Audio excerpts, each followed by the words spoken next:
सरे आईना के एक और एपिसोड के साथ मैं हूं आपका मेजबान अब्दुल्ला जमाल। दुनिया कराची को एक कॉस्मोपॉलिटन शहर समझती है, लेकिन ये दुनिया का वो वाहिद शहर है जो एक मुनज़्ज़म पब्लिक ट्रांसपोर्ट हत्ता के सर्कुलर रेलवे से भी महरूम है। आइए इसी हवाले से देखते हैं एक रिपोर्ट।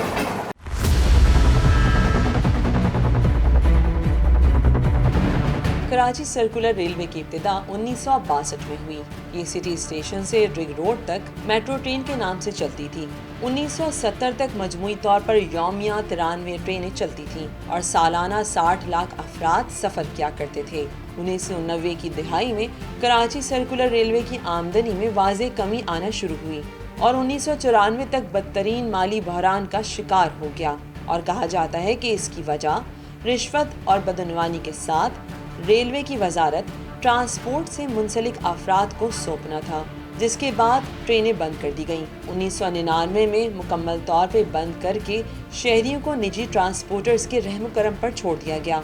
और अलमिया तो ये है कि कराची ट्रांसपोर्ट कॉरपोरेशन 1977 में बंद करके कराची पब्लिक ट्रांसपोर्ट सोसाइटी नामी इदारे में जम कर दिया गया और बाद में वो भी अपनी मौत आप मर गया। वक्त गुजरता गया और आ गया 2012, जिसमें जापान की डोनर एजेंसी जाइका ने 260 अरब रुपए की लागत से कराची सर्कुलर रेलवे की बहाली का मंसूबा शुरू करने की पेशकश की। मंसूबे के पहले मरहले में हुकूमत सिंध को कराची सर्कुलर रेलवे के लिए मुख्तस 360 एकड़ ज़मीन पर बने 7000 से ज़ायद गैर कानूनी तामीरात को मिस्मार करना था, मगर सियासी मसलहत और ज़ाती वोट बैंक बढ़ाने की लालच आड़े आने की वजह से ताहाल इस मंसूबे पर काम शुरू न हो सका, क्योंकि जाइका ने ये शर्त भी आयद की थी कि मंसूबा उनकी निगरानी में हो और किसी भी किस्म की माली बदउनवानी से पाक हो। मगर 2 साल बाद जाइका ने अपनी पेशकश वापस ले ली, क्योंकि हुकूमत सिंध जाइका की शराइत पूरी करने से कासिर थी और रेलवे की ज़मीन वागुजार कराने में नाकाम थी, क्योंकि रेलवे की वह तमाम अराज़ी कच्ची आबादियों में तब्दील हो चुकी हैं। 2020 सुप्रीम कोर्ट की इंतहाई सरजनिश के बाद कुछ हिस्सा जुज़वी तौर पर बहाल किया गया, ताहम कुछ दिन बाद वो भी बंद हो गया। अगर कराची सर्कुलर रेलवे बहाल होती है तो रोजाना 10 लाख लोग और माहाना 3 करोड़ लोग इसका फायदा उठाएंगे।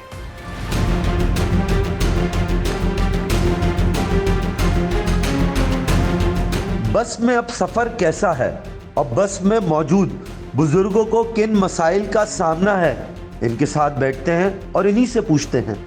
अगर कराची सर्कुलर रेलवे हो जी तो ज़्यादा आसानी हो जाएगा। बिल्कुल, सर्कुलर रेलवे भी होनी चाहिए, ग्रीन बस भी, रेड बस भी, ये सब होनी चाहिए और यही ज़्यादा होनी चाहिए कि ये पब्लिक के लिए बेहतर है। ये बस में सफ़र पहले आसान था या अब?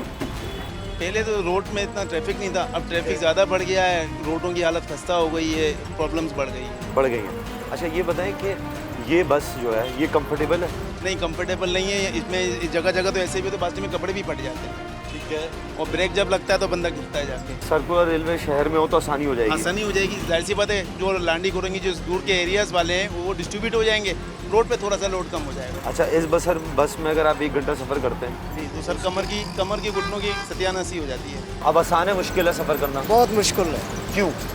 बसें ही नहीं है, ट्रांसपोर्ट नहीं है। अच्छा, जो बसें हैं वो भी ऐसी है कि बिल्कुल फटी पुरानी बसें हैं, बाज़ में तो पर रस्सियों से बांधे हुए छत। अच्छा, इसका हल क्या है? इसका हल यही है कि नया ट्रांसपोर्ट आया, अच्छा वो रेलवे जो मंसूबा है उसको बहाल किया जाए, नया कोई निज़ाम लाए। रोडों का हाल अलग ख़राब है, बड़ी तकलीफ है, बड़ी है। किराया भी डबल लेते हैं, हर चीज़ में हर तरीके की तकलीफ। बदतमीजी करते हैं? हाँ, बदतमीजी बिल्कुल करते हैं। किस बात पे? अभी 2 बंदों ने मेरे को अभी बस से उतारा है, सिर्फ 10 रुपये की वजह से। हादसात होते हैं? बहुत सारे होते हैं। उतरने के टाइम पे इतनी जज्बाती में रोकते हैं, उसके बाद कोई इंतशा ही नहीं है। कोई बंदा जिल्लत से उतर रहा है, परेशानी हो रही है, लेडीज़ को भी इतनी बदतमीजी से उतारा जाता है। कमर में दर्द होता है इस बस में सफ़र करने के बाद? बिल्कुल होते हैं। जिस तरह ये बस चल रही है, जिस तरह आप खुद देखो कितने उलझे हुए चल रहे हैं।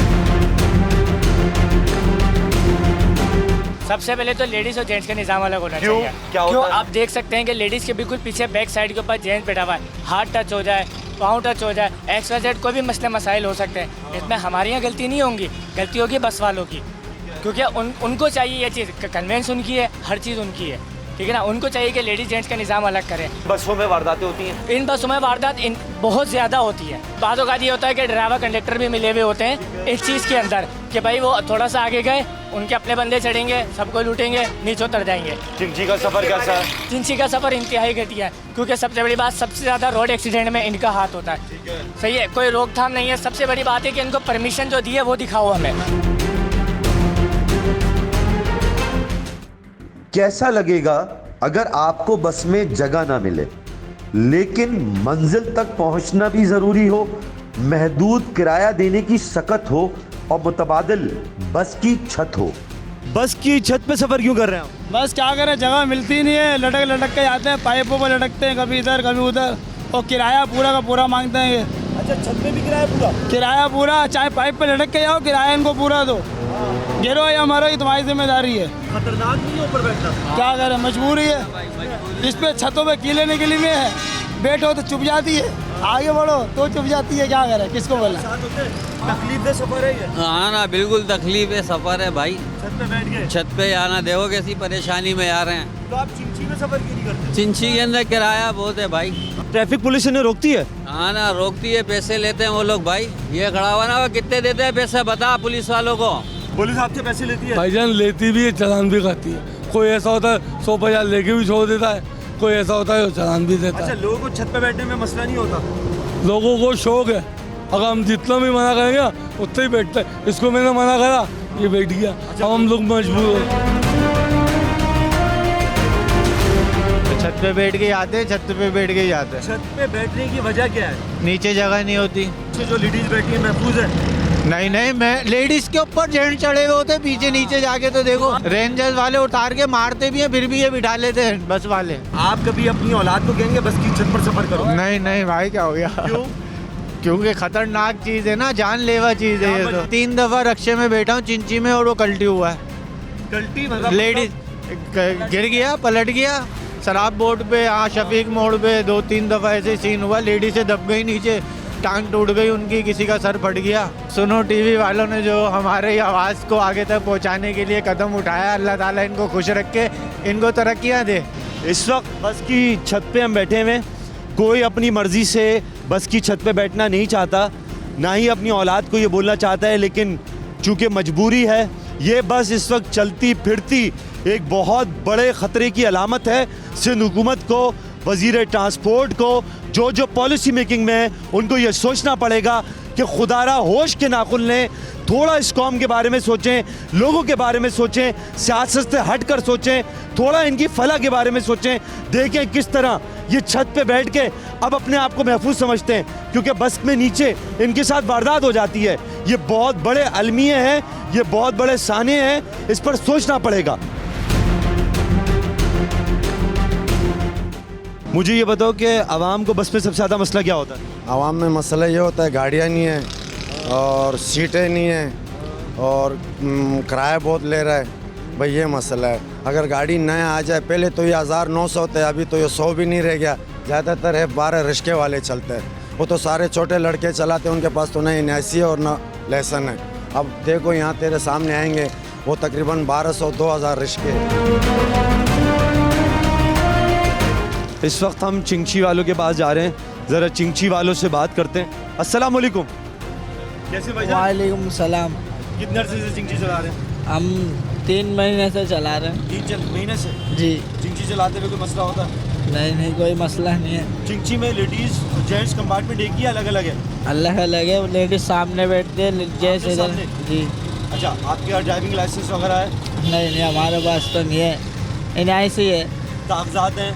गाड़ी के कागजात तो नहीं, किस्तों की गाड़ी है। चालान कटता है आपका? जी, चालान तो कटता है।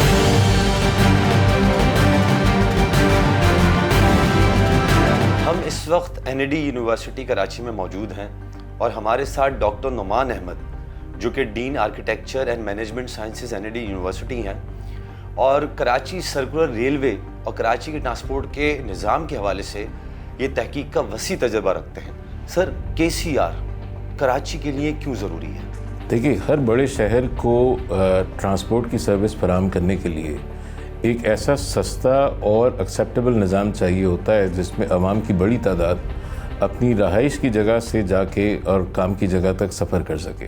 तो कराची हम सब जानते हैं कि इसकी आबादी तेज़ रफ्तारी के साथ बढ़ रही है। तकरीबन 22 मिलियन से तजावुज़ इसकी आबादी है, अगर हम सरकारी आदाद शुमार को सही मान लें। तो उसको सामने रखते हुए जो आमदोरफ्त के वसाइल इस वक्त शहर के पास हैं और ख़ास तौर पे पब्लिक ट्रांसपोर्ट के जो वसाइल हैं वो बहुत ही नाकाफ़ी हैं। केसीआर मंसूबे की तकमील में रुकावटें कौन सी हैं? मेरा ख्याल है सबसे बड़ी रुकावट तो इसमें फ़ैसला साजी की है कि जब केसीआर बंद हुई तो इसका जो मजाज महकमा था वो पाकिस्तान रेलवेज़ थी।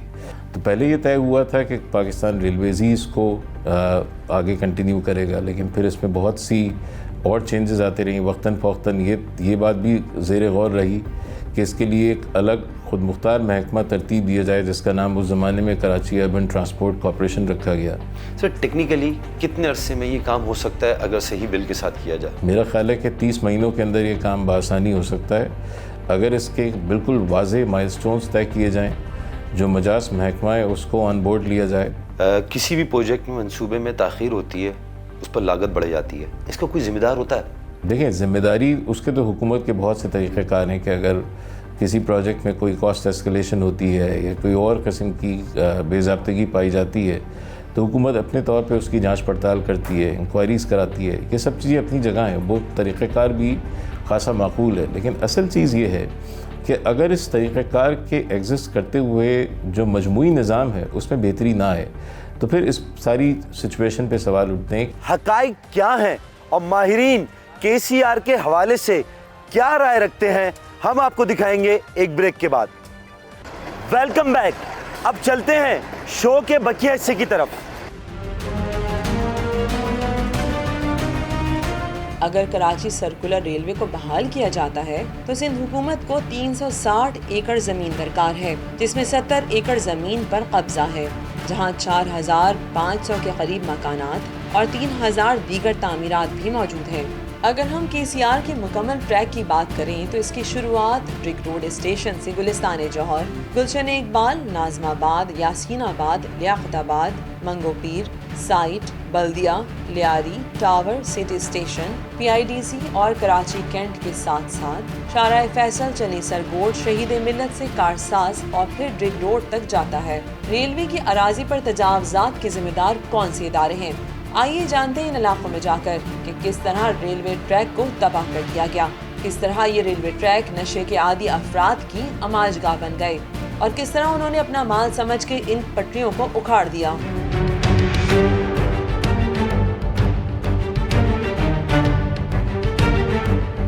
इस वक्त जहां मौजूद हैं ये केसीआर में शामिल लियारी रेलवे स्टेशन है। यहाँ से ट्रेन चलती है, दिन में एक मरतबा इस ट्रैक से गुजरती है और जहाँ जहाँ केसीआर चलती है एक चक्कर लगा के वापस यहाँ पर आती है। अच्छा, इस वक्त कराची पूरे शहर में केसीआर नहीं चल रही है। केसीआर सिर्फ शहरों के बाहरों बाहर जहाँ पर रेलवे ट्रैक है और ये कब्ज़ा नहीं छुड़ा सके वहाँ पर चल रही है। लेकिन अगर हम इस ट्रैक को भी देखें तो हमें इस ट्रैक को देखने के बाद ये अच्छी तरह अंदाज़ा होगा कि इसके राइट साइड पे जितना इलाका है उस पर ज़्यादातर कब्ज़ा हो चुका है। यहाँ के जो लोग हैं, जो आबादी है, उसके हिसाब से सर्कुलर रेलवे का एक चक्कर बहुत कम है। उसके अलावा यहाँ इसकी मेंटेनेंस भी नहीं है। आगे जाके हम आपको ये भी दिखाएंगे कि रेलवे ट्रैक जिन चीज़ों से बनता है, जिसमें पटरी होती है, सीमेंट की चीज़ें होती हैं जिससे उसकी बेस बनती है, ब्लॉक्स होते हैं, वो कई सालों से यहाँ बने पड़े हुए हैं लेकिन अब तक उन्हें इस्तेमाल नहीं किया गया और उसकी वजह से वो चीज़ें तकरीबन बेकार हो चुकी हैं और उसकी लागत में मज़ीद इजाफा होता जा रहा है। पहले तो आप अपना ज़रा तारुफ कराइएगा। अस्सलाम वालेकुम, मेरा नाम मोहरम अली है। मैं इधर 3 साल से केसीआर में ही हूँ। पहले हम लोगों को ये आसरा था कि हम पक्के होंगे, लेकिन अल्लाह का करम है हम लोग तो ईमानदारी अपनी हक हलाल से कमाने के लिए इधर लगे हुए हैं। लेकिन जून से लेके हमारी तनख्वाहें बंद है, तो गरीब बंदे किधर जाएंगे? 3 साल से ये ट्रैक चल रहा है, यहाँ ट्रेन चल रही है? जी हाँ, 3 साल से केसीआर चल रही है, अप डाउन चल रही है जी। बिला नागा? जी हाँ, गाड़ी मुसल से चल रही है, फिर भी हमें 7 महीनों से तनख्वाहें बंद है। अच्छा, यहाँ हिफाजत के लिए कुछ है केसीआर के लिए? जैसे सीधे हाथ पे पूरी आबादी है, रेलवे ट्रैक है, कोई रोकने वाला है कि बच्चे यहाँ से ना गुजरे, आवाम ना गुजरे? जी, इसलिए तो हम लोगों को रखा गया है कि हम लोग जैसे ट्रेन आती है दूर से देखते हैं, भाई टाइम का पता है हमें, दूर से देखते हैं ये ट्रेन आ रही है तो हम बच्चों को हटाते हैं या फिर पोड्री वगैरह है सबको हटाते हैं, गाड़ी वगैरह हटाते हैं, ये इसलिए। पोड्री वगैरह कहाँ होते हैं? ये पोल्ट्री वगैरह इधर ये साइड पे खड़े हुए हैं, बैठे हुए हैं, मवाली है, पोल्ट्री हैं, ये साइड पे खड़े हुए हैं इधर। इधर का कानून कुछ नहीं कर रहा है इनका, पोल्ट्री वगैरह हटाने का कानून वगैरह कुछ नहीं कर रहा। पोल्ट्रियों से लड़ाई झगड़ा फसाद होता रहता है, पोल्ट्री नशे में होते हैं। इधर का सब डकैत है, चोर है, ये आबादी को गिराएगा नहीं, ये मसला हल नहीं होगा। रात को इधर मजमार लगा रहता है, औरतें भी पीछे है, बच्चे भी 10 साल का पीछे है। ओ खुदा को मानो, ये मुसलमान का हुकूमत है। 10 साल का बच्चा क्या पीता है यहाँ? पाउडर, शश, पपीम, शराब, शीशा। उसको कोई रोकता नहीं है? कौन रोकेगा? जब बाप पीता है तो माँ बेटा तो पिएगा, औरत भी पिएगी। खाना उसके लिए स्पेशल आ जाता है, रात को इधर सोए रहते हैं। अच्छा चाचा, ये रेलवे जो चीज़ें हैं, पटरी वगैरह चोरी होती हैं? बहुत बहुत बहुत सारा। ये 1.5 करोड़ का नुकसान दिया। पानी भी था, पंखे भी था, बिजली भी था। 1.5 करोड़ का इसमें खर्चा हुआ था। हमारा सामने का बात है। स्टेशन पे? स्टेशन का ये पानी का पैप ये हुआ जगह जगह पे। इधर से टिकट मिल रहा था, वो जगह भी इन्होंने तोड़ दिया। यहाँ पे लोगों ने जगह बनाई है, लोगों ने घर बना के, मस्जिदें बना के कब्जा किया है। तो यहाँ पे पहले कुछ साल पहले यहाँ क्रेन आई थी, घर तोड़ रहे थे, लोगों ने घर तोड़ने नहीं दिया। घरों की वजह से यहाँ पे लोगों ने हंगामा मचा दिया। बोलते हैं यहाँ के लोग घर तोड़ेंगे, हम लोग यहाँ पे जो है ना रोड बंद कर देंगे। रोड बंद कर दिए थे अबल तक। गवर्नमेंट भी आई थी, पुलिस दायरा भी यहाँ पे आया था, लेकिन पुलिस वालों ने कुछ नहीं किया। ये कराची का इलाका गुलशन इकबाल है, जिसे 13D कहा जाता है। यहाँ से कराची सर्कुलर रेलवे का ट्रैक गुजरा करता था, बल्कि ट्रैक अभी भी है, लेकिन वो ट्रैक नज़र नहीं आता। उस ट्रैक पर इस वक्त जंगल है, इस वक्त झाड़ियाँ हैं। मेरे पीछे यहाँ पर रेलवे ट्रैक पीछे पड़े हुए हैं, जो कि उखाड़ के फेंक दिए गए हैं। कुछ अरसे बाद ये हिरोइंचियों की नज़र हो जाएंगे और बिक जाएंगे। कराची सर्कुलर रेलवे को जो बहाल होना था, बनना था और पूरे शहर से गुजरते हुए जाना था, ये नहायत ही अहम ट्रैक है जो तबाह और बर्बाद हो चुका है। सुप्रीम कोर्ट के नोटिफिकेशन के बावजूद कोई नोटिस नहीं लिया गया, कोई कार्रवाई की नहीं गई, ना ही इस जगह को बहाल किया गया, ना ठीक किया गया। अभी इन झाड़ियों के नीचे रेलवे ट्रैक है, लेकिन वो कैसे गुजरेगा, कब गुजरेगा, ये KCR का मंसूबा कब मुकम्मल होगा, किसकी ये जिम्मेदारी है, इंतज़ामिया कब नोटिस लेगी, ये चंद सवालात हैं जो शहर के लोग पूछते हैं और ये तकाजा करते हैं कि उनको आसानियां कब मिलेगी।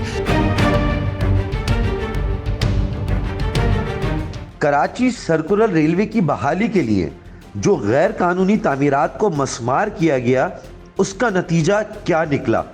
ट्रैक बिछाया गया या नहीं?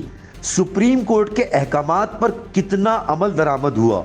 और वो जो इससे मुतासिर हुए, उन्होंने ज़मीन किससे खरीदी, किसने बेची, गर्ज कितने रेलवे की ज़मीन पर कब्जा था? कराची के इलाके गरीबाबाद में चलते हैं। यहाँ पर एक शख्स मौजूद है जिनके हाथ में एक बैनर है जिस पर लिखा हुआ है सर्कुलर रेलवे के मुतासरीन की बहाली के लिए सुप्रीम कोर्ट के अहकामात के मुताबिक इकदाम किए जाएं। कितने अरसे पहले तोड़ा है ये 4 साल होने वाले हैं। अच्छा, 4 साल के बाद कोई रेलवे ट्रैक बना? कुछ नहीं बना। मैं यहाँ बैठा हुआ हूँ 88 से। 88 से? हाँ। आपने कीमत अदा की थी? नहीं, रेलवे की ज़मीन पे बैठे हैं, इसकी कोई कीमत नहीं अदा की है। इन्होंने जो है तोड़ फोड़ में शुरू कर दी। मेरा काफ़ी नुकसान, काफ़ी सामान, पैसे, नकदी मलबे के अंदर दबा दिया था। मुझे उठाने की भी मोहलत नहीं दी। अच्छा, आप भी यहीं के हैं? मेरा तो ये जगह है मेरी है। ये तोड़ी थी या आपने दोबारा बनाई है? नहीं, ये तोड़ी थी आधे ज़्यादा मकान, फिर मैंने दोबारा ये बनाई पीछे करके ना। ठीक है। इन्होंने बोला कि जब वो पंजा मारा तो वो पूरा वो आधे से ज़्यादा गिर गया। ठीक है, रेलवे ट्रैक दोबारा डाला यहाँ? नहीं नहीं, कोई नहीं, रेलवे ट्रैक क्या कुछ भी नहीं डाला। गरीबाबाद में आज से 4 साल पहले गैर कानूनी तामीरात के ख़िलाफ़ ऑपरेशन हुआ और घर गिराए गए, लेकिन 4 साल से इस इलाके में एक भी रेलवे ट्रैक नहीं बिछाया गया। अम्मा, ये बताओ कि आपका घर यहाँ टूटा था? ये टूटे पड़े हुए 3 साल 4 साल हो गए। 3-4 साल से आप इस तरह रह रहे हो? हाँ। तो आप लोग बारिश वगैरह में कैसे रहते हो? पानी आता है सारा, क्या कर रहे हैं, पूरी रात जागते, दिन में आती है, रात में आती है, तो दिन में निकालते रहते हैं। क्या करें, मजबूरी, कहाँ जाए, मैंने वो नहीं अफोर्ड जब हम किराए पे ले। अच्छा, आपका जो घर टूटा था वो कितने साल से था? मेरी शादी हो के इस घर में आई, मेरे सारे बच्चे जवान हो गए। आपने कभी इस जगह पे रेलवे ट्रैक देखा था? हाँ, रेल देखी, ट्रेन चलती थी? हाँ। मेरी शादी होके आई है, जब ट्रेन चलती थी उसके बाद भी चलती थी। आपका जो घर तोड़ा गया जी, तो क्या कहकर तोड़ा गया? कुछ भी नहीं किया, अचानक आए 18 वो थे रमज़ान, आन के एकदम है ना मीटर वीटर हटाया, तोड़ फोड़ शुरू कर दी। दोबारा रेलवे ट्रैक बनने को दिखा आपको? सुन रहे हैं कि बनेगा, अभी तक तो कोई वो नहीं हुआ। कितने साल से सुन रही हैं आप? जब टूटे थे ना, जब भी ये हो रहा था कि रेल चलेगी, अभी तक तो चली नहीं। ये जो ज़मीन जिस पे आप रह रहे थे, ये खरीदी किससे गई थी? ये हमने खरीदी नहीं थी, ये हमारी KMC अलॉट है, ये सही है ना जमीन। और रेलवे की कुल 10% 10% जगह है रेलवे की जो तोड़ के चले गए वो, लेकिन उस पर हम तकरीबन 60 साल से आबाद हैं यहाँ पर। मेरी पैदाइश यहाँ की, इसलिए मेरी उम्र जो है 55 से 58 साल है, सही है ना। मेरे वालिदैन यहीं हुए हैं सब, जब ये झोपड़ियाँ हुआ करती थी सरकंडों के इलाके, तो उस वक्त से हम लोग यहाँ आबाद हैं, है ना। और यहाँ पर जितना भी था सब ये रेलवे वालों ने ही हमें कहा था कि हमने यहाँ पे नक्शा बना दिया है, आप इतनी जगह ले सकते हैं। ये तोड़ने के बाद यहाँ पर रेलवे वाले कभी आए ट्रैक बिछाने? ट्रैक बिछाना अभी तक नहीं है। कोई रेलवे इधर मुआयना करने आए हो? हाँ, मुआयना करने आते, मतलब वो तो ये रूट है ना इनका। मरतबा ट्रेन यहाँ से कितने साल पहले गुजरी है? तकरीबन 18 साल हो गए। किसकी और वो कौन सी मजबूरियां हैं जिसकी वजह से कराची इतना बड़ा शहर होने के बावजूद बुनियादी ट्रांसपोर्ट के मेगा प्रोजेक्ट से महरूम है? आइए जानते हैं सीनियर सहाफ़ी और सीनियर तजियाकार हारून रशीद साहब से। हारून रशीद साहब, वो कौन से अवामिल हैं जो एक तरक्की याफ्ता शहर को तबाहाली की तरफ ले आए? सबसे बड़ा फैक्टर तो पीपल्स पार्टी है। वैसे तो सभी ने कराची को नज़रअंदाज किया, हालांकि कराची वो शहर है जहां आप 1 रुपए के इन्वेस्टमेंट करते हैं तो 10 रुपए, 20 रुपए, 30 रुपए फ़ायदा होता है। इसलिए कि कराची के लोग बिज़नेस करना जानते हैं, पोर्ट सिटी है, बहुत तेज़ रिफ्लेक्शंस के लोग हैं, कारोबारी लोग बड़ी महारत रखते हैं। कारोबार तो होता ही कराची में है, या गुजरांवाला, वज़ीराबाद, सियालकोट के ट्रायंगल में। तो सभी ने नज़रअंदाज किया। पीपल्स पार्टी को एक कद है, पीपल्स पार्टी के जागीरदारों को पे, यानी आम सिद्धियों को तो नहीं, उनको कद है उससे। तो ट्रांसपोर्ट का तो निज़ाम जो है वो एक ज़माने में जब हम 60s में गए, 66 में मैं गया, फिर 79 गया, बड़ा अच्छा था। थी कुछ प्रॉब्लम थी, लेकिन लोग कतार बनाते थे और बसों की हालत इतनी ख़राब नहीं थी। मगर ये है कि 80s के बाद ही वैसे ख़राब होना शुरू हो गया था। ट्राम में मैंने सफ़र किया है 66 में कराची में, और बड़ी अच्छी थी, और यानी बहुत से मुसाफिर उसमें समा जाते थे। बसें भी कदर बेहतर थी, तादाद भी मुनासिब थी, कराची बहुत तेज़ी से तरक्की कर रहा था। पीपल्स पार्टी को जो चिढ़ है ना, उसकी वजह से उन्होंने इसके लिए कुछ किया ही नहीं। देखिए ना, सर्कुलर रेलवे थी और वो चलती रही, फिर वो बंद हो गई, फिर चली, फिर बंद हो गई। हालांकि 2007 में तो दोबारा उसको चलना, फिर इमरान खान साहब ने वहाँ उसका इफ्तिताह किया, फिर कुछ नहीं हुआ। तो अब जाके 14-15 साल ज़ाया करने के बाद, अब 14 साल के बाद पीपल्स पार्टी को एहसास हो रहा है कि कराची तो मुकम्मल तौर पे उसके हाथ से निकल गया, और कराची के लोग बहुत उससे मुतनफ़र हो गए। ख़ास तौर पर बलदियाती इलेक्शन में जो हुए हैं वाक़यात, यानी जो सर्वे वगैरह हुए हैं, तो वो अब काम करने से होता है ना जी, बातों से तो नहीं होता। जायका जो जापानी कंपनी थी, उसने कराची सर्कुलर रेलवे को जो पेशकश की थी, उससे पीछे क्यों हट गई? देखिए ना, जापानी तो हमेशा इंटरेस्टेड रहे इस तरह के प्रोजेक्ट्स में। वो यकीनी तौर पे रेल चला देते हैं और उससे बड़ी हद तक मसला हल हो जाता है। बहुत, इसलिए कि ट्रेन में बहुत लोग सवार होते हैं, उसकी स्पीड तेज़ होती है, वो रास्ते में रुकती नहीं है, बहुत वक्त बचता है, बड़ी सहूलत है। लेकिन अब जब वो रास्ते में ट्रैक जो है उसके इर्द गिर्द मकान बने, बाद जगह ट्रैक में भी बन गए और उसमें हुकूमत कोई ताबन न करे, इसलिए कि कराची से पीपल्स पार्टी को क्या दिलचस्पी, किसी को भी नहीं थी। तो वो जाहिर है कि वो मायूस हो गए। वो तो देखिए ना, बड़े डिसिप्लिन माशरे हैं। जापान का एक वाक़या एक दफ़ा एक दोस्त ने सुनाया कि एक दफ़ा ट्रेन लेट हो गई चंद मिनट के लिए, और बर्फबारी की वजह से हालांकि लेट हुई। तो जब मुसाफिर उतरे तो उन्हें किराए में से कुछ पैसे पेश किए गए और उनसे माफ़ी मांगी गई। अब वो तो डिसिप्लिन माशरे हैं, वहाँ इस तरह थोड़ी है कि आप नालों पे मकान बना लें और ट्रैक पे बना लें। अगर वो बन जाता है, लाहौर में देखिए ना, ऑरेंज लाइन ट्रेन बनाएगी, पहले कराची में बननी चाहिए थी। पाकिस्तान का माशी इंजन कराची है, पाकिस्तानी मईशत कराची पे उस्तवार है, बरामदात ख़ास तौर पे कराची और फैसलाबाद पे और सियालकोट पे। तो वो जायका वाले क्या करते हैं, जब उनके लाहौर का नवाज शरीफ, शहबाज शरीफ साहब ने आते ही मनसूख कर दिया जो परवेज़ इलाही ने मनसूबा बनाया था। अच्छा, ये हुकूमत सिंध जो है, ये जो ज़मीन कब्ज़ा हुई है, इस पर से कब्ज़ा ख़त्म क्यों नहीं करा पाई? और जो केसीआर को अब सी पैक का हिस्सा बना है, क्या ये ख्वाब शर्मिंदा ताबीर होगा? होगा तो सही, बहुत ताखीर से होगा। तो वो इंटरेस्टेड नहीं थे ना, पीपल्स पार्टी वालों को क्या परवाह है। वो कहते हैं हमें वोट इंटीरियर सिंध से मिलते हैं, कराची पैसे कमाता है और इंटीरियर सिंध पे खर्च किए जाते हैं। वैसे तो उसमें भी खा लिए जाते हैं, लेकिन कराची वाले उन्हें वोट दें अगर उनकी शर्त ये है, यानी जो कि वो कभी नहीं देंगे, वो जागीरदारों को क्यों वोट देंगे। हारून साहब, कराची सबसे ज़्यादा टैक्स देने वाला शहर है, फिर भी ये पब्लिक ट्रांसपोर्ट के निज़ाम से महरूम क्यों है? मैंने अर्ज किया ना, इसलिए महरूम है कि कराची से चिढ़ है, कराची को डिसलाइक करते हैं। और वो हालांकि अगर वो कराची को तरक्की देते, ट्रांसपोर्ट का निज़ाम बेहतर बनाते, कूड़ा उठाते, सफाई होती, नाले साफ़ करते, इंडस्ट्री को फ़रोग़ देते, जॉब्स उन्हें नहीं दी जाती हैं, जो अव्वल तो कोटे का निज़ाम गलत है, और जो कोटा है उसमें भी इंटीरियर सिंध के लोगों को जॉब्स देते हैं, जो उनके साथ भी ज़्यादती है। जब एक नालायक आदमी को जॉब देंगे तो आप वो सारी उम्र अपाहज रहेगा। अगर वो कराची की खिदमत करते तो क्यों कराची वाले उन्हें वोट न देते? एक मनफी अंदाज़ फ़िक्र है, एक तरह की ब्लैक मेलिंग है। अच्छा, मोटर व्हीकल टैक्स हर शहरी अदा करता है, लेकिन क्या उसके बदले उसको वो रोड इंफ्रास्ट्रक्चर मिलता है? कराची के लोग सिर्फ मोटर व्हीकल, वो अपना व्हीकल टैक्स नहीं अदा करते।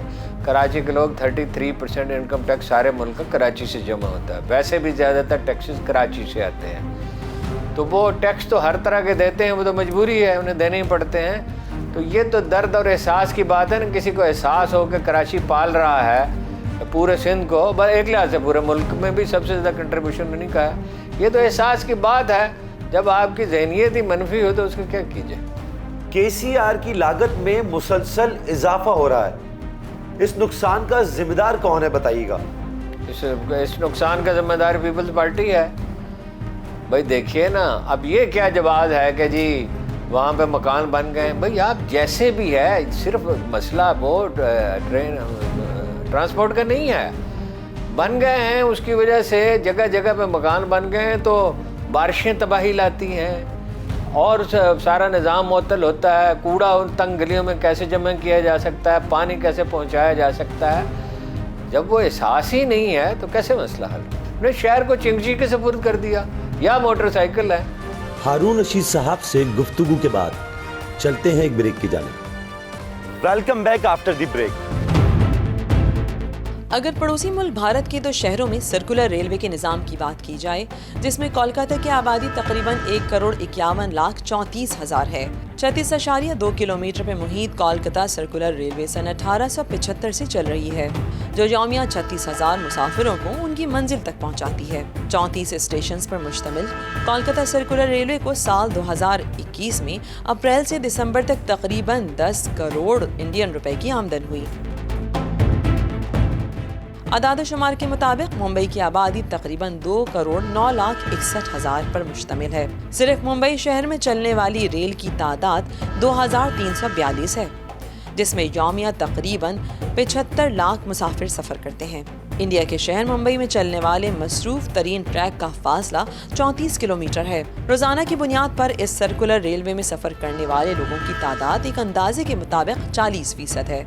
अगर हम 2022 की सिर्फ 2 माह अप्रैल और मई में कमाने की बात करें तो 21 करोड़ 65 लाख रुपए बनती है।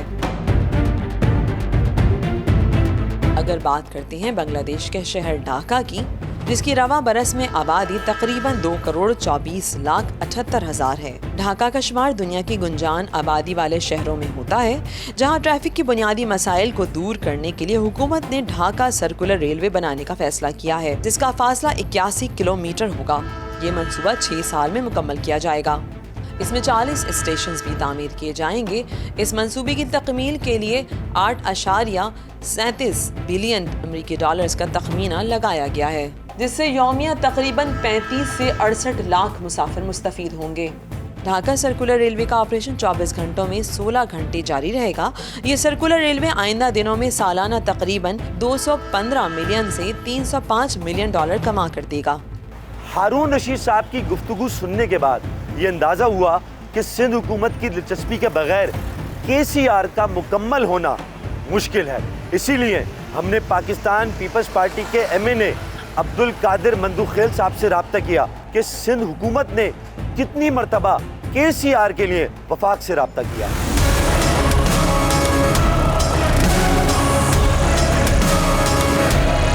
इस वक्त हमारे साथ अब्दुल कादिर मंदुखेल, जो पाकिस्तान पीपल्स पार्टी से ताल्लुक़ रखते हैं, रुकने कौमी असम्बली हैं। आप कानून बेहतर जानते हैं, सुप्रीम कोर्ट के अहकामात पे अगर अमल नहीं हो रहा तो इसका मतलब क्या है? देखिए, सुप्रीम कोर्ट ने शरह फैसल में एक प्लाजा को बम से उड़ाने की अहकामात जारी की है, तो यकीनन मैं उम्मीद रखता हूँ कि ये रेलवे के ऊपर जो इंक्रोचमेंट है उनके भी बम से उड़ाने की अहकामात जारी करते तो अभी तक ये खाली हो जाता। लेकिन तोड़ना तो सूबाई हुकूमत को था ना। तोड़ना तो वो जो कौन सा सेंटर था शरह फैसल में जो थोड़ा बम से एक चीज़ हो गया, तो सुप्रीम कोर्ट का प्रेशर हुआ तो बना। सूबाई अदारों की यकीनन यहाँ भी ब्यूरोक्रेसी बैठी हुई है, हर आदमी हमारे हुक्म के ताबे या हमारे हुक्म नहीं मानते। हम भी काम करते, कई रिक्वेस्ट, कई थोड़ी सी तलखी दिखाते हैं, तब जाके काम होता। तो जो आपने सुप्रीम कोर्ट का हवाला किया, तो यकीनन मुझे उम्मीद है और अभी उम्मीद है कि सुप्रीम कोर्ट एक ऑर्डर के ज़रिए जो है ना पूरा कराची रेलवे की ज़मीनों को खाली करा सकता है। जहाँ पर कब्जा हुआ है वहाँ शायद पीपल्स पार्टी का वोट बैंक भी है। देखिए, पीपल्स पार्टी के वोट बैंक का कोई लिहाज किए बगैर मैं पीपल्स पार्टी के एक रुकन कौमी असम्बली के हिस्से से कह रहा हूँ, आए काम पे पीपल्स पार्टी का वोट बैंक है, सबसे पहले मैं खड़ा होता हूँ, वहाँ खाली कराता हूँ। ये सिर्फ इल्ज़ामात की हद तक है। क्या इससे पहले जो इंक्रोचमेंट खाली कराए गए तो क्या वो पीपल्स पार्टी के लोग थे? अगर थे भी तो हमने परवाह नहीं किए, सूबाई हुकूमत वज़ीर-ए-आला ने परवाह नहीं किए। जायका एक कंपनी थी जापान की, उसने शर्त रखी थी कि सारा काम ट्रांसपेरेंसी के साथ होगा KCR में, वो छोड़ के चली गई। अब कोई भी इन्वेस्टमेंट आने को तैयार नहीं है। सिंध हुकूमत या तो इतना काम करती है कि सब भाग जाते हैं, या काम नहीं करती इसलिए भाग जाते हैं। सक्कर कराची मोटरवे की ज़मीन के हवाले से जो मिसहैप हुआ है या करप्शन हुई है, आपने देखा वो डिप्टी कमिश्नर असिस्टेंट ने सबको सस्पेंड करके फारिग कर दिया। आप मुझे बताओ ऐसा मिसाल है किसी सूबे में? वो जंगल है, वो जंगल है, यहाँ पर आबादी है। नहीं, मैं बताऊँ आपको, जब डिप्टी कमिश्नर जो है ना टर्मिनेट हो सकता है, असिस्टेंट कमिश्नर टर्मिनेट हो सकता है, इससे पहले CSP ऑफिसर को टर्मिनेट किया, तो ये जब इक़दाम हो रहे तो यकीनन उसके इस चीज़ का निशानदेही है कि पीपल्स पार्टी काम कर रही है। रेलवे की जिन ज़मीनों पर कब्जा हुआ, जिन इलाकों में कब्जा हुआ, आप किसी एक डिप्टी कमिश्नर या असिस्टेंट कमिश्नर का नाम बताएं जो पीपल्स पार्टी ने मुअत्तल किया हो, सूबाई हुकूमत ने मुअत्तल किया हो। बाबा, रेलवे की ज़मीन का रेलवे का SP मौजूद होता है, डिप्टी कमिश्नर का ताल्लुक ही नहीं है। डिप्टी कमिश्नर का जुडिशन जो है ना वो सूबाई प्रॉपर्टी से, सूबाई लैंड से है, तो आप रेलवे की ज़मीन के ऊपर डिप्टी कमिश्नर कैसे?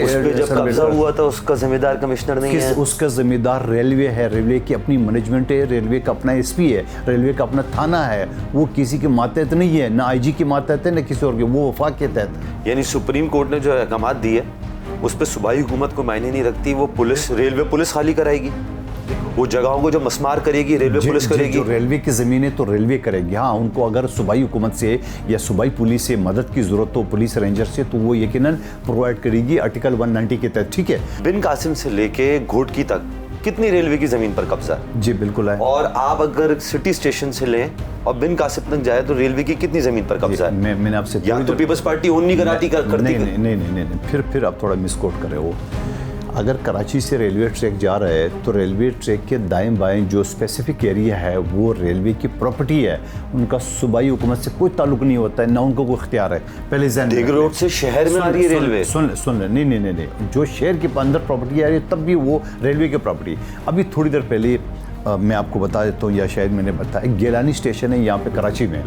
उस गेलानी स्टेशन पे पूरा का पूरा मार्केटें बनी हुई है, मस्जिदें बनी हुई है। ये सूबाई हुकूमत न खाली करा सकती न उनकी प्रॉपर्टी है। सिंध में अगर कोई CPEC का प्रोजेक्ट है, सिंध हुकूमत उसका हिस्सा नहीं है। सिंध में CPEC अगर प्रोजेक्ट है, अगर आप जैसा रेलवे की लाइन बता रहे हो तो वो रेलवे की इख्तियारात है, कराची गवर्नमेंट के नहीं। कराची सर्कुलर रेलवे CPEC का हिस्सा है। कराची सर्कुलर रेलवे की जहाँ रेलवे का ट्रैक स्टेशन जा रहा है वो सिंध हुकूमत की प्रॉपर्टी नहीं है, वो रेलवे की प्रॉपर्टी होती है। कराची सर्कुलर रेलवे अब CPEC का हिस्सा बन चुका है, उसके प्रोजेक्ट का हिस्सा है। या तो आप CPEC को ओन नहीं करते, या CPEC का अगर हिस्सा है तो सिंध हुकूमत उस पर कार्रवाई नहीं कर सकती। यकीनन सूबे के अंदर जो प्रोजेक्ट होता है, देखिए यहाँ कराची में सिंध हुकूमत खाली स्टेक होल्डर नहीं है, यहाँ KPT है, यहाँ पोर्ट कासम है, यहाँ स्टील मिल है, यहाँ रेलवे है। कराची सर्कुलर रेलवे आम शहरी इलाकों से गुजर रही है, जहाँ पर सीधे हाथ पे, उल्टे हाथ पे या बीच में मकानात बन गए, उन पे कब्जे हो गए। वो कब्जा सिंध हुकूमत नहीं खाली करा सकती, या उनका काम ही नहीं? अच्छा चले हाँ या ना में दे दें, मेरी इन्फॉर्मेशन गलत है। नहीं मेरे को मैं मुलजिम थोड़ी हूँ कि नहीं में खड़ा हूँ कि हाँ मैं आप मुलजिम नहीं है, आप तो हमारे लिए सीनियर है। देखिए मैं तो राय लेना है आपसे। देखिए आप समझना नहीं चाह रहे हो या पता नहीं किस ट्रैक पे मुझे ले जा रहे हो, मुझे नहीं पता। मैं आपको फिर से बता रहा हूँ कलबा को छठी मरतबा कि अगर ये मोबाइल कराची में पड़ा हुआ है और ये मोबाइल जो है ना रेलवे की कंपनी का है, तो ये मोबाइल की जो अंदर जो एरिया है ये रेलवे की इसके आसपास कोई भी हो सकता है। अच्छा ये बताइए कि रेलवे के हवाले से जो ज़मीन के खाली कराने के अहकाम है, कितने पीपल्स पार्टी ने अब तक ऑपरेशन किए? देखिए रेलवे के हवाले से मैं दोबारा आपको कह दूं कि रेलवे के हवाले से ऑपरेशन जो है ना वो सिंध हुकूमत की जिम्मेदारी नहीं है, ना उसकी जुडिक्शन में आता है। इन सारे कब्ज़ों का जिम्मेदार आप किसको समझते हैं? जिम्मेदार जो है ना मैं समझ रहा हूँ ब्यूरोक्रेसी है। ये वो नासूर है कि ये 50% कमीशन लेते हैं और कोई 2-4% कोई मैंने MPA लिए हैं, तो वो बेचारा नेप के केसेस भुगत रहे हैं और 40-50 वाले जो है ना वो मज़े लूट रहे हैं और पिछले 75 साल से। तो मैं समझ रहा हूँ आप अगर कैलकुलेशन कर दे मुख्तलिफ डिपार्टमेंट की ब्यूरोक्रेसी कितने पैसे ले रहे हैं, और यही ब्यूरोक्रेसी है जो हर हुकूमत के साथ फिट भी होती है और हर हुकूमत जाने के बाद ब्यूरोक्रेसी बच जाती है और पॉलिटिशियन जो है ना मारे जाते हैं। सिस्टम में इतनी बड़ी करप्शन? जी बिल्कुल है, लेकिन पकड़ी तो नहीं जाती। कौन पकड़ेगा? नेब पकड़ेगा जो खुद करप्ट अदारा है। कौन पकड़ेगा? एंटी करप्शन करेगा तो उससे बड़ा करप्ट अदारा नहीं है। कौन पकड़ेगा? ऑडिटर जनरल का ऑफिस करेगा जो उससे बड़े करप्ट नहीं है। कौन पकड़ेगा? पुलिस, उसकी तो बात ही ना करो। सक्कर में कौन सा ट्रांसपोर्ट का निज़ाम आ गया, लड़काना में कौन सा निज़ाम आ गया, नवाबशाह में कौन सा निज़ाम आ गया?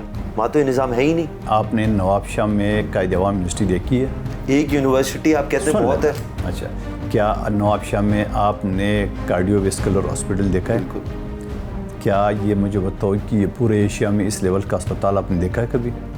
क्या आपने गम्बट में लीवर ट्रांसप्लांट अस्पताल जो 1-1.5 करोड़ रुपए का इलाज फ्री में होता है और पूरे दुनिया से, उनके पिछले दिनों में अमेरिका से एक लेडी आई थी, क्या आपने इस स्टैंडर्ड का पूरा पाकिस्तान में, क्या पूरे एशिया में देखा है? रुक जाओ अभी। क्या आप जिंदा लोगों के पास खाने को नहीं है? नहीं, आप जब नहीं मारे ना, आपने अस्पताल की बात की। अब अस्पताल का तो कंप्लीट, अस्पताल की बात ही नहीं कर रहा। अब आप कंप्लीट तो मैं तो सिर्फ एक बात कह रहा हूँ, सक्कर में, नवाबशाह में, मुझे इधर कोई मुझे बोलने दे। नहीं, ट्रांसपोर्ट का निजाम आप मुझे बता दें इधर क्या है। आपने अस्पताल की बात की, वो तो सुन लो। अस्पताल की बात ही नहीं की मैंने। आपने कहा कि आपने क्या किया, तो मैंने कहा अस्पताल। नहीं, मैंने आपसे सवाल ही पूछा सक्कर। आपने चले जैसा आपने कहा सक्कर नवाबशाह में, तो मैंने अस्पतालों से शुरू किया। 15 मंजिला बेनज़ीर ट्रॉमा सेंटर कराची में, क्या इस स्टैंडर्ड के हॉस्पिटल आपको पूरे पाकिस्तान में नज़र आ रहे हैं? बहुत बहुत शुक्रिया कादिर मंदुखेल साहब। अब्दुल कादिर मंदुखेल साहब से बातचीत करने के बाद टीम सरे आइना ने 12 डिप्टी सुपरिटेंडेंट रेलवे कराची से राब्ता करने की कोशिश की। राब्ता हुआ भी, लेकिन इस माजरत के साथ कि मुझे चार्ज लिए सिर्फ 3 दिन हुए हैं। मैं कराची सर्कुलर रेलवे के हवाले से कोई मौक़िफ़ पेश नहीं कर सकता।